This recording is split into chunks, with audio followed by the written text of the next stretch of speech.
Hello, everyone, and welcome to Market Outlook 2020. My name is Adam Koch. I am President and Portfolio Manager at Libertas Wealth Management Group. And before we dive headfirst into the outlook for this coming year, this election year, let's do a little bit of housekeeping. So just for your FYI, all of the information you're about to see was presented live at the J. Lou Upstairs Ballroom in Columbus on Tuesday, February 14th. And all the data that I used was based on the market close Monday, January 13th. So I'm recording this on the evening of Wednesday, January 15th.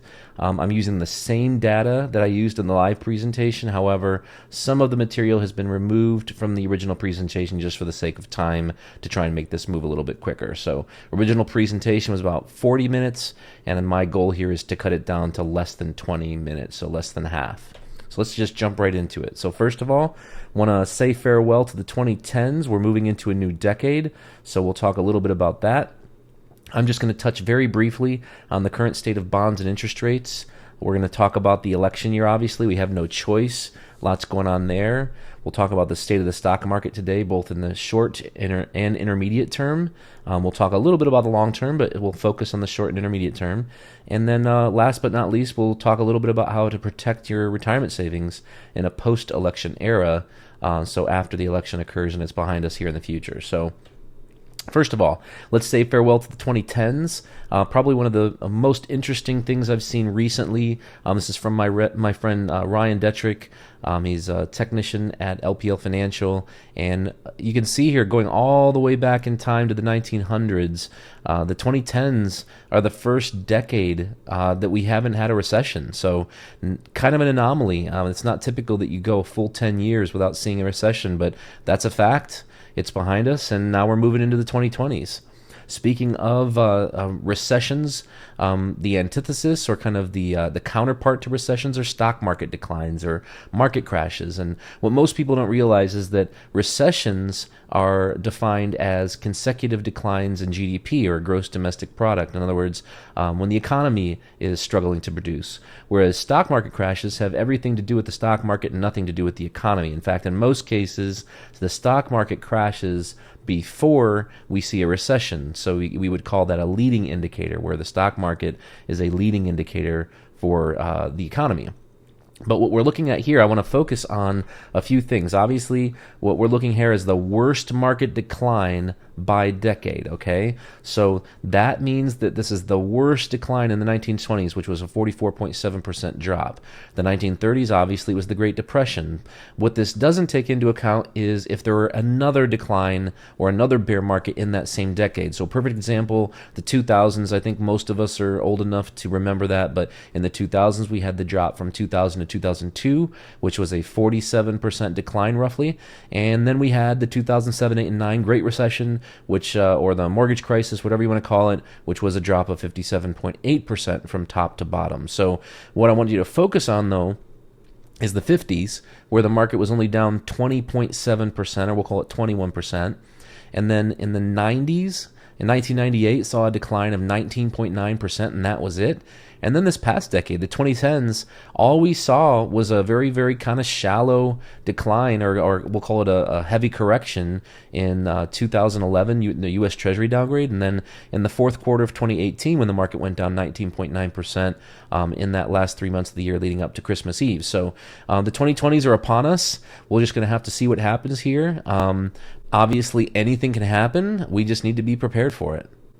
Moving on to interest rates and bonds, again, just briefly, I know I've talked about this in almost every screencast we've done because it's such a slow grind, but this is interest rates going all the way back to the 70s and 80s. So what we've seen is a really, really, really long-term downtrend in interest rates, which is why we've seen such a really, really, really long-term uptrend in bonds, because when interest rates go down, bonds go up in value. When interest rates go up in value, bonds go down. So in the short term, it would be my expectations that we continue to see choppiness. I think we have to pay attention to our bond portfolios.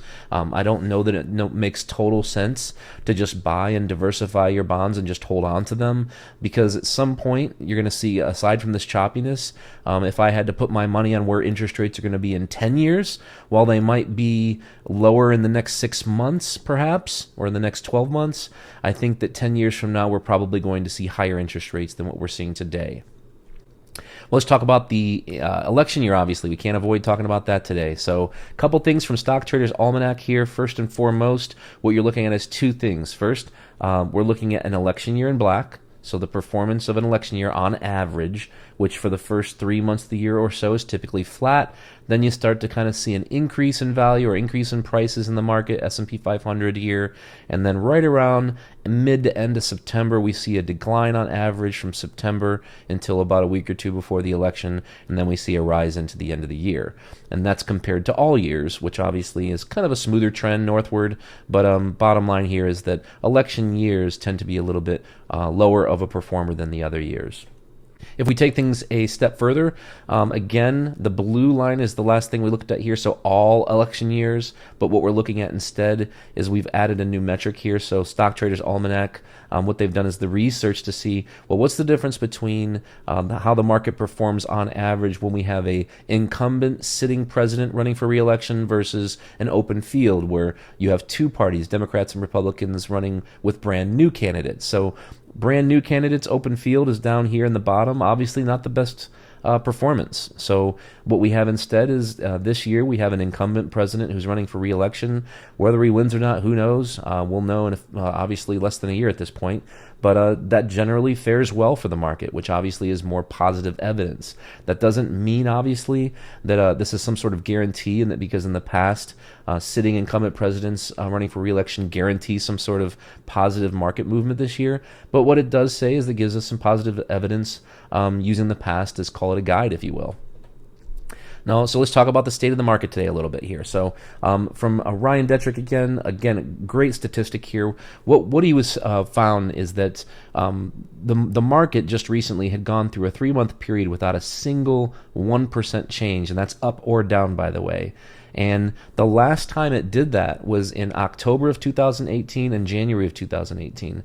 And I know that's kind of in the short-term rearview mirror here, but obviously in January of 18, going into February, that brought us some pretty high volatility in the near term. So the reason I'm showing you this is to say that we could probably expect, I don't want to say, a big, huge, fast correction like we saw in February of 2018, but I think it would be safe to say that the chances are that we would see some sort of pullback in the near term, which is, not a big deal. That's how the market goes. It's healthy to see it go up and down. It doesn't just go straight up. Otherwise, I wouldn't have a job, first of all. But I think it would be healthy and it would be expected to see some sort of near-term volatility in the next few months and to see even a pullback or some sideways consolidation.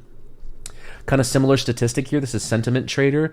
They do wonderful research, and what they found that this was as of earlier this week, but as of earlier this week, there had been 26 days where the market had hit a 1-year high. And if you go back 15 years, in every one of those situations that this has occurred, a pullback took place over the course of the next week. 100% of the time. So every single time we saw this type of action in the market, in other words, this type of overbought, kind of overheated nature of the market, we saw some sort of pullback in the short term. Not guaranteed, doesn't mean it has to happen, but and I want to reiterate, any kind of pullback would be healthy. And we're not talking about a crash here. We're not talking about a huge drop. We're just talking about a buying opportunity perhaps, or maybe not even a buying opportunity but maybe just a slight pullback or something to kind of help digest the gains that we've seen recently. Then we have here from Optima, which is the research software that I use to manage my portfolios at my office. This is my primary method of testing.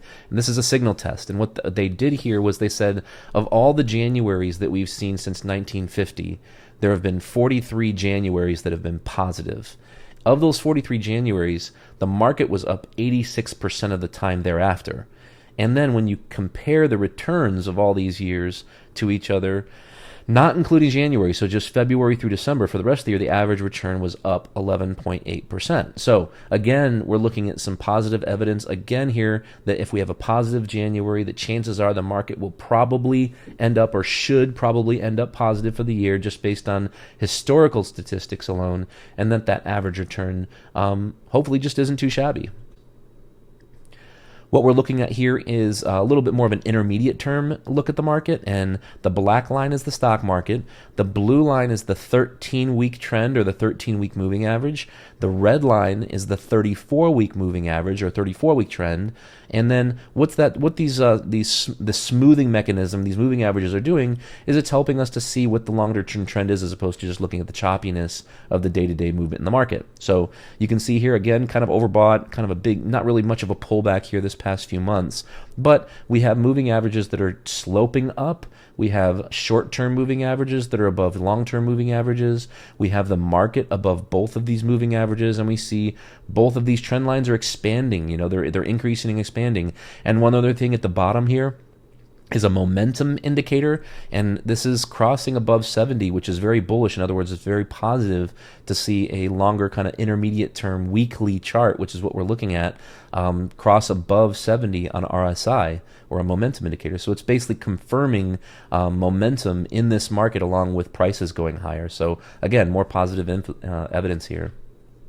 And then just to turn this into a dashboard, so to speak, kind of the way I look at things here, and this is very subjective, by the way. There is no, again, no indicator that created these green, yellow, and red zones. But right now we're in the green, full speed ahead, pedal to the metal. There's really no reason, aside from if you wanted to be super short term and super aggressive, and you wanted to kind of, I don't know, start raising some cash in your portfolio to anticipate a pullback in the market, you could do that. But I think those are famous last words. I think anytime anybody tries to anticipate what the market is going to do before you get confirmation from the market, in other words, I think you got to let the market tell you what to do. I don't think you should be trying to anticipate what the market's going to do. I think that gets you into a lot of trouble, and I think it happens to people probably a lot more than they even realize. So for me, as long as we're in the green, market's healthy, we're in a healthy uptrend, nothing to worry about. If we end up in the yellow at some point here in the next few months, that would be caution. We need to express caution here,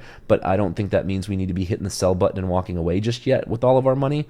But if we're in the red, if we were to cross below these levels down here, chances are, at least at our office with our clients' portfolios, we're not going to be touching stocks at that point. We're going to be maybe looking at bonds, short-term bonds, money market rates, things of that nature. So moving on, just kind of to close out here, how to protect your retirement savings in a post-election era. So it's my belief that what we're going to see here is probably a positive year for the market. I mean, barring any geopolitical or some huge unexpected news that comes out of nowhere. I mean, my belief is that we've got a president who has created this barometer for himself called the stock market. And he believes that when the market's going up, that basically means that he's been doing a good job as our president. And he makes that clear on Twitter and news appearances. So I think that it's in his best interest to ensure that whatever he says on the news or on the radio or what he tweets is going to continue help propping this market up and pushing it northward up until at least election day at the very least. Now, the analogy I like to use when we look at the long term is tornado sirens. And what I mean by tornado sirens is there's going to be times, and this is the case when we look at our day-to-day lives, looking at real tornadoes and real tornado sirens and severe weather in the United States, is that whenever a tornado siren goes off, most of us, for the most part, will head to the basement. And we wait it out, and then when the sirens go off, we come back upstairs. Now, in most cases, when tornado sirens go off, there's usually no tornadoes, and it's really frustrating, and we go to the basement and we wasted our time, and we feel kind of silly for wasting our time. Maybe we have kids and we had to wake them up, take them downstairs at night, then we have to take them back upstairs. Now they won't go to bed. It's really annoying. But my point is that we go to the basement anyway because we know that the risks are very high if we don't. So the same can be said for the stock market. What you're looking at on this page here is the rose-colored shaded areas. Those are times when we would have been out of the market. And you can see in the last 26 years, there's been 12 times where I've been out of the market. Now, there's also, I want to point out, just in this last decade, call it 12 years, 1, 2, 3, 4, 5, 6 times. 6 times where we would have been out of the market because there was tornado sirens outside. We had to take our money to the metaphorical basement to make sure it didn't get vaporized and wiped out by a tornado and have our financial house ruined. But in each one of these 6 sirens, there never was a tornado. In other words, a tornado never showed up like it did in 2007, 8, and 9, or like it did in 2000, 2001, 2002.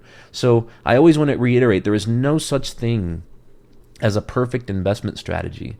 And while I have the preference of being more tactical and more active in our clients' portfolios, and I have a tendency to want to sidestep the market if I see the trend is down and that the current is in our face, because I don't want to swim upstream.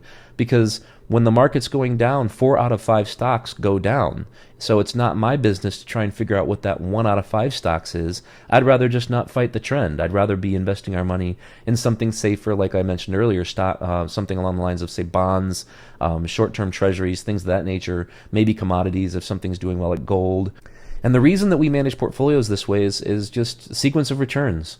I don't mind if we participate in a 5% drop in the market. I don't mind if we participate in a 10 or even 15% drop in the market, because if we lose 10% of our money, it only takes an 11% gain to get back to even. If we lose a 20% loss in our portfolio, it's still, even though that's not ideal, it's only a 25% break even. That's all we need to make to get back to where we started. However, if we lose 30%, 40%, 50%, you can see how the break even goes up exponentially here. And this doesn't account, by the way, for those people that someday will take or already are taking withdrawals from their portfolio to supplement their income.